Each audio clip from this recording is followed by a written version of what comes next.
In the frozen abyss of the Antarctic Ocean, where the merciless winter winds howl like vengeful spirits and survival hangs by a thread, a colossal ship lies trapped in the unyielding grip of ice.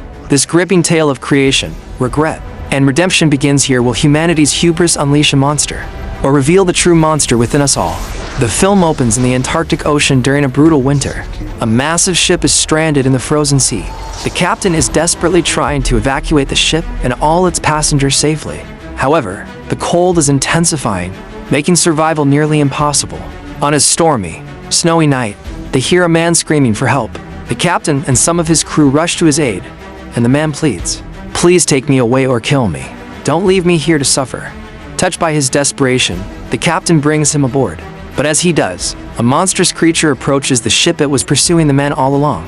At this point, only the creature's terrifying arms and long tentacles are revealed, and it immediately begins attacking the ship's crew.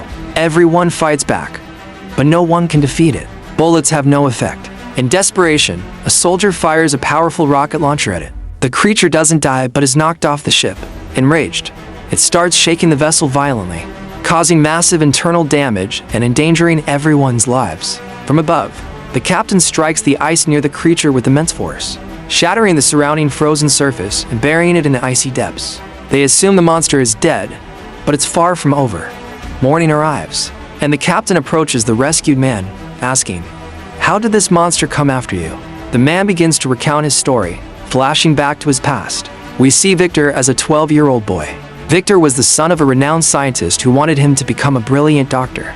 Through hard work from both father and son, Victor becomes a scientist at a young age. But his knowledge proves useless when he fails to save his mother from death. Furious, Victor confronts his father.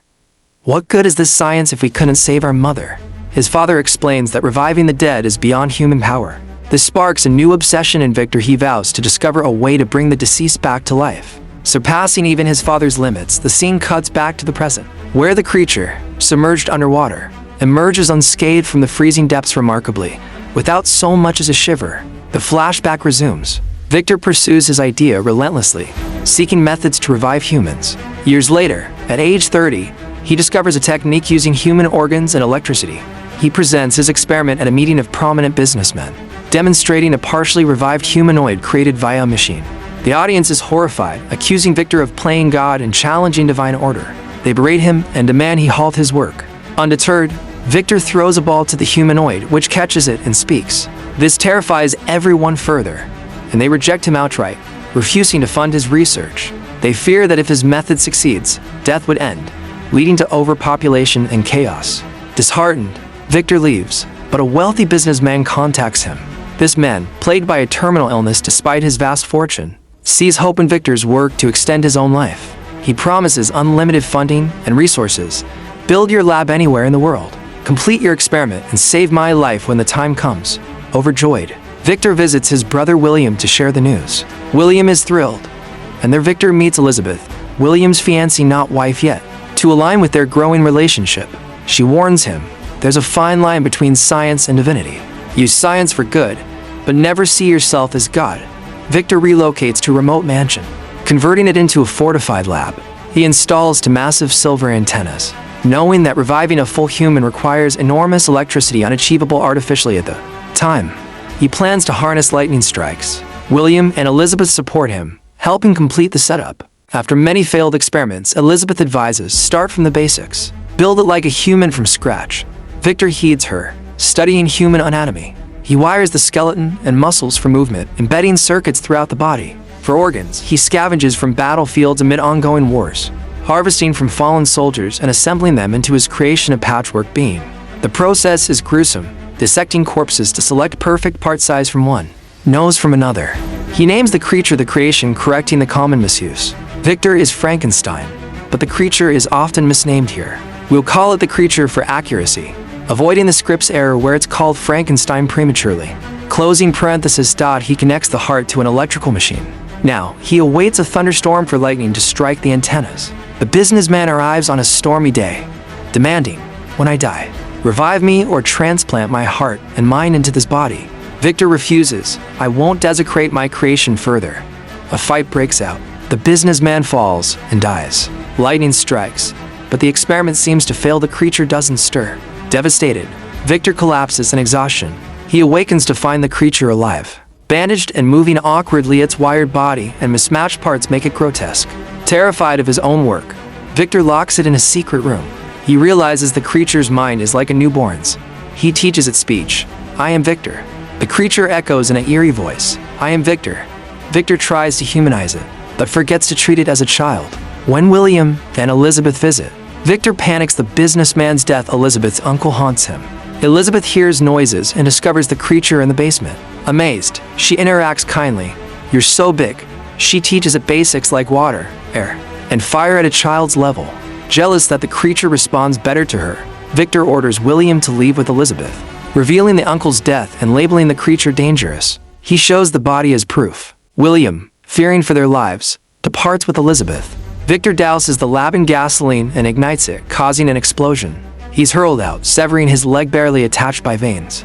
William returns, distraught, and takes Victor and Elizabeth, now more involved, to the city for treatment. Back to the present, the creature, seeking revenge, boards the ship and starts fires. The captain confronts it. Is Victor's story true? Are you a killer? The creature responds, that's only half the truth. I've never killed a human. I seek revenge on Victor for abandoning me. It recounts escaping the burning lab into the woods, surviving alone. Mentally a child, it faced rejection. Animals fled. Hunters attacked, mistaking it for evil. One shot, it hid in a house, wounds healing miraculously. Inside, it observed a loving family and yearned for one. Secretly, it learned language by watching an old man teach his granddaughter. It helped them anonymously chopping wood, hunting deer. The family wonders who's aiding them. The grandfather, blind, suspects a guardian angel. When the family moves to the city, leaving the grandfather, he reveals he knew of the creature's presence and accepts it as family. He teaches it humanity, reading, living normally. Asking its origins, the grandfather urges, return to your roots. The creature finds Victor's lab ruins, learns it was created, not born, and gets Victor's address. It plans to ask Victor for a companion. Returning to the grandfather, it finds him dying from a wolf attack. Devastated, it pleads, you're my only friend. The grandfather's sons arrive, shoot the creature, thinking it's a monster. It flees, collapses, but revives. Now alone, it seeks Victor. Spotting Victor and William celebrating, envy boils at attacks, but Victor shoots. Elizabeth shields the creature and dies. Heartbroken, the creature carries her away. William blames Victor, banishing him. Furious, Victor hunts the creature, severing its nose in one clash. The creature vows revenge. Years pass. Victor pursues it with deadly weapons. The creature confronts him. Give me what kills me, or I'll kill you. Victor provides dynamite. It explodes, but the creature survives. Now, it pursues Victor to the ship. The opening scene. In the present, the creature tells Victor and the captain, I only wanted a companion, not your death. Tears flow. Victor apologizes. I failed you, my creation. Forgive me and live on. Dying, Victor begs forgiveness. The creature pardons him. The crew weeps. The creature frees the ship from ice, sending it to safety. As they wave goodbye, the creature stands alone, resolute in solitude. In the end, this story teaches us a profound moral. True monstrosity lies not in appearance or origin, but in abandonment, prejudice, and the failure to nurture what we create. Compassion can redeem even the most broken souls, reminding us that playing God without humanity leads to isolation and regret. As the icy horizon fades, the creature whispers to the winds, in a world that fears the unknown, I choose to endure alone, but unbroken. What a timeless reminder of empathy's power. If you enjoyed this revised script summary, hit that like button, subscribe for more story breakdowns and creative retellings, and turn on notifications so you never miss an update. Share your thoughts in the comments. What's your take on Victor's journey?